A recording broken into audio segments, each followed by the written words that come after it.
पुस्तक का नाम प्रत्यक्ष से भी अति समर्थ परोक्ष। लेखक पंडित श्री राम शर्मा आचार्य। ऑडियो 6। इलेक्ट्रॉन परमाणु का ऋण विद्युत आवेश मात्र है। वह 0.00000001 मिलीमीटर व्यास के अति सूक्ष्म परमाणु का एक अंश मात्र है।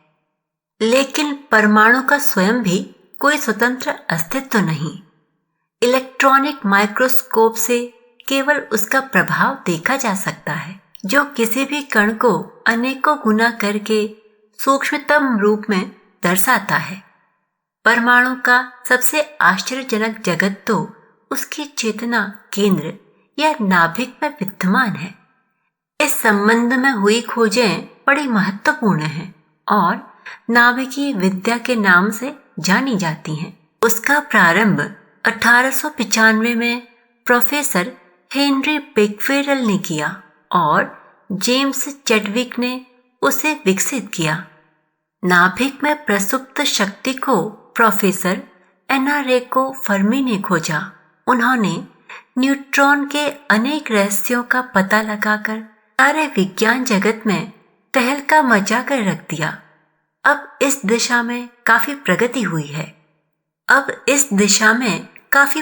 हुई है एवं न्यूट्रिनो, क्वार्कस तथा अन्य सूक्ष्म कणों की खोज के कारण पार्टिकल फिजिक्स ने वैज्ञानिकों के चिंतन को आमूलचूल बदल डाला है। सूक्ष्म के स्वरूप की झांकी होम्योपैथी चिकित्सा पद्धति के तत्व दर्शन में आसानी से देखी जा सकती है। हेनी मैन द्वारा प्रतिपादित इस सिद्धांत का मूल आधार वही है जो कण भौतिकी में क्रियाशील दिखाई पड़ता है। उसके अनुसार निर्माण करते समय औषधियों के अंदर छिपी अदृश्य सूक्ष्म शक्ति को जगाया जाता है ताकि वह रोग से ग्रसित जीवनी शक्ति को जगाने एवं शरीर को रोग मुक्ति हेतु समर्थ बना सकने में सहायक सिद्ध हो सके। विष को विष से मारने की, कांटे से कांटा निकालने की, सठे साठ्यम समाचरेत की नीति को मान्यता दी गई है।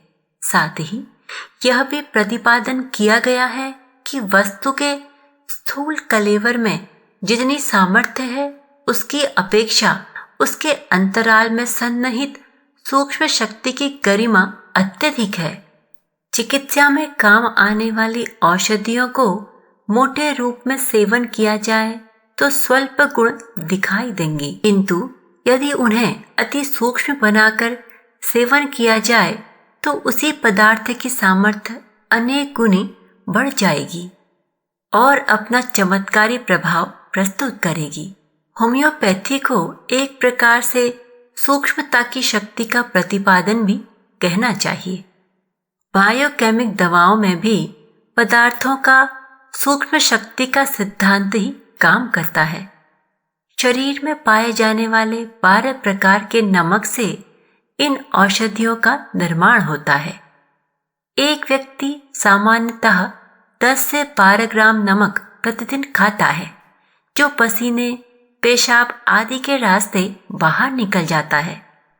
स्थूल रूप में लिया गया यह नमक कोई विशेष प्रभाव नहीं दिखा पाता, मात्र स्वाद की पूर्ति करता हुआ यूं ही बाहर निकल जाता है। जबकि इसी नमक को ठीक प्रकार पॉन्टेटाइज किया जाए तो 1 मिलीग्राम के करोड़वें भाग में भी दुसाध्य रोगों को ठीक करने की क्षमता आ जाती है। एक और उदाहरण आधार संबंधी लिया जाए। एक पाव दूध में 1 ग्रेन का 6 लाखवां अंश जितना स्वल्प लोहा होता है, पर इतने से ही बच्चे के शरीर की लौह आवश्यकता पूरी हो जाती है। यदि इसी लोहे की गोली या सुई के रूप में दें तो उससे वैसा पोषण प्राप्त न हो सकेगा। शरीर में फ्लोरीन तो लोहे से भी कम है।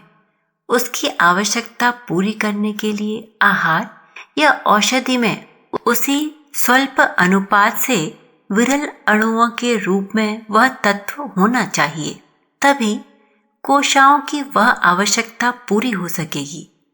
लोहा या फ्लोरीन बड़ी मात्रा में देकर शरीर का हित नहीं अहित ही किया जा सकता है। वह बड़ी मात्रा में हजम न होकर अनावश्यक भार डालने के बाद मल द्वारों से बाहर निकल जाएगी।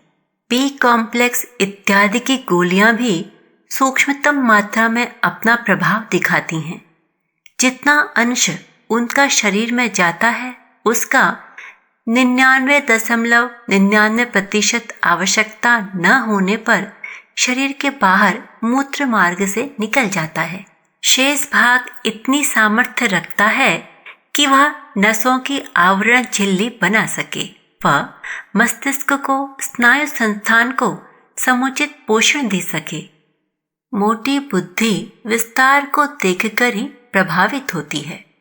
उसे यह पता नहीं होता कि काया की विशालता का कोई मूल्य नहीं। जीवन तो नाप तौल में न आ सकने वाली अकिंचन से चेतना है।